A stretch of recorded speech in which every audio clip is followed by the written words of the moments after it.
Salam sigap dan shalom. Renungan kita pada hari ini, Selasa 13 April 2021, berjudul Alihkanlah pikiran dari tiruan kepada yang alamiah. Ayat intinya terdapat di dalam Mazmur 8 ayat 4 dan 5. Jika aku melihat langitmu, buatan jarimu, bulan dan bintang-bintang yang kau tempatkan, apakah manusia sehingga engkau mengingatnya? Apakah anak manusia sehingga engkau mengindahkannya? Pena Inspirasi menjelaskan apa yang dimaksud dengan judul renungan kita pagi ini, alihkanlah pikiran dari tiruan kepada yang alamiah untuk bisa menjadi bukti seseorang sudah diubahkan oleh anugerah Allah adalah sebagai berikut. Pertama, seseorang yang telah mengalihkan pikiran dari tiruan kepada yang alamiah, bila mana pikirannya itu tidak dibebani dengan cerita-cerita sampah yang tidak bermutu dan selalu dijaga dan bebas dari segala sesuatu yang akan menuntunnya ke arah yang salah.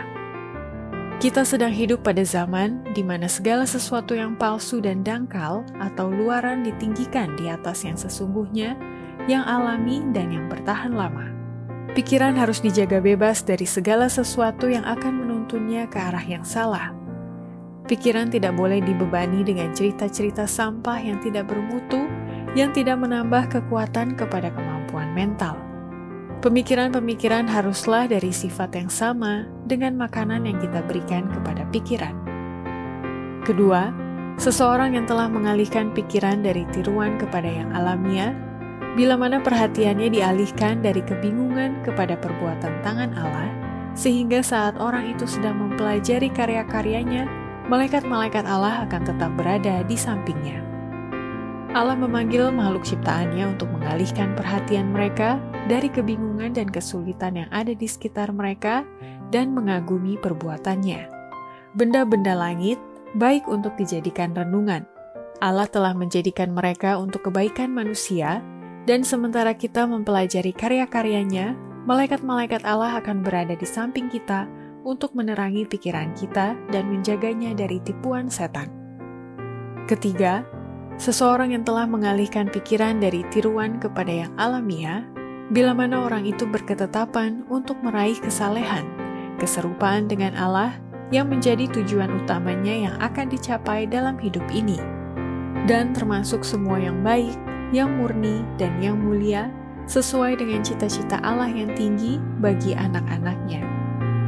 Lebih tinggi dari yang tertinggi yang dapat dicapai oleh manusia adalah cita-cita Allah bagi anak-anaknya. Kesalehan, keserupaan dengan Allah adalah tujuan yang akan dicapai. Di hadapan murid terbuka jalan untuk terus-menerus maju. Ia mempunyai tujuan untuk dicapai, suatu standar yang harus dicapai, termasuk semua yang baik, yang murni, dan yang mulia. Ia akan maju secepat dan sejauh mungkin dalam segala cabang pengetahuan yang benar. Tetapi usaha-usahanya harus diarahkan ke tujuan yang lebih tinggi daripada sekadar mementingkan diri sendiri dan kepentingan-kepentingan yang bersifat fana, sebagaimana langit lebih tinggi dari bumi. Keempat, seseorang yang telah mengalihkan pikiran dari tiruan kepada yang alamiah, bila mana orang itu telah menemukan ketenangan roh dalam keindahan dan ketenangan dan kedamaian alam melalui karya-karyanya dan melatih kebiasaan mereka kepada kehidupan yang jujur dan berguna. Temukanlah ketenangan roh dalam keindahan dan ketenangan dan kedamaian alam. Biarlah mata ditenangkan dan diistirahatkan oleh ladang-ladang hijau, hutan-hutan kecil, dan bukit-bukit. Pandanglah ke langit biru yang tidak ditutupi oleh debu dan asap kota, dan hiruplah udara surga yang memberikan kekuatan. Pergilah ke tempat terpisah dari kehidupan kota yang dapat mengalihkan dan menghilangkan perhatian, di mana engkau dapat menemani anak-anakmu, di mana engkau dapat mengajar mereka untuk mengenal Allah melalui karya-karyanya, dan melatih mereka kepada kehidupan yang jujur dan berguna. Demikianlah renungan kita pada hari ini. Kiranya Tuhan memberkati kita semua.